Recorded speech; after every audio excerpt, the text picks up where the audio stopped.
şəxslərə 3 il müavinət ödəniləcək, əmlaklarına çıxarış veriləcək. Azərbaycan Prezidenti İlham Əliyev qaçqınların və məcburi köçkünlərin statusu haqqında qanuna dəyişiklikləri təsdiq edib. Sənədə əsasən azad olunmuş ərazilərə köçürülən dövlət tərəfindən yaşayış sahəsi ilə təmin edilir və ya təklif olunan mənzildən imtina edən keçmiş məcburi köçkünlər 3 il müddətində sosial müdafiə tədbirləri ilə əhatə olunacaqlar. Dəyərli xəbər Qafqaz İnfoesindən da xəbər verir ki, bunu millət vəkili Vüqar Bayramov sosial şəbəkə hesabında yazıb. O qeyd edib ki, hazırda keçmiş məcburi köçkünlər üçün hansı güzəştlər nəzərdə tutulubsa, onlar dövlət tərəfindən mənzillə təmin olunduqdan sonra 3 il müddətində həmin güzəştlərdən istifadə edə biləcək. Nazirlər Kabinetinin qaydalarına əsasən məcburi köçkün statusu və müavinət almaq hüququ olan bir ailə üzvünə görə aylıq 60 manat məbləğində ödəniş həyata keçirilir.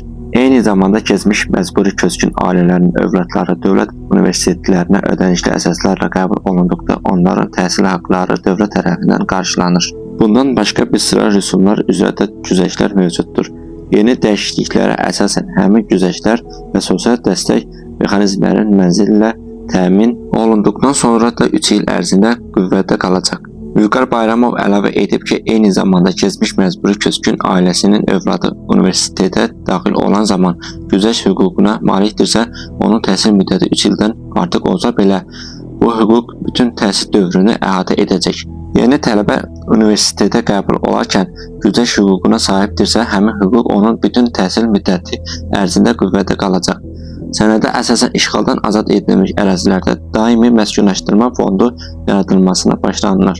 Fond işğaldan azad olunmuş ərazilərdə mülkiyyətlə təmin olunan əhalinin mülkiyyət hüququnun tanınmasını və onlara dövlət reyestrindən çıxarışlarının verilməsini həyata keçirəcək. Bu da o deməkdir ki, əgər əvvəlki dövrlərdə məcburi köçkünlər dövlətdən mənzil verilən zaman onlara çıxarış verilmirdisə, artıq yeni qanunla mənzillə təmin olunan məcburi köçkünlər çıxarışla təmin ediləcək. Beləliklə, öz dədə-baba yurduna qayıdan soydaşlarımızın mülkiyyət hüququ tanınacaq.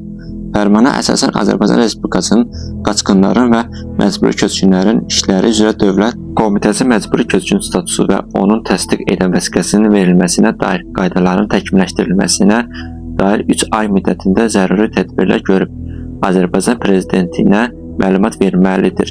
Nazirlər Kabineti isə işğaldan azad edilmiş ərazilərdə daimi məskunlaşdırma fondunun yaşayış sahələrinə məcburi köçkünlərin köçürülməsi və həmin yaşayış sahələrinin onların mülkiyyətinə verilməsi qaydasını 4 ay müddətində Azərbaycan Prezidenti ilə razılaşdırılmaqla təsdiq etməlidir.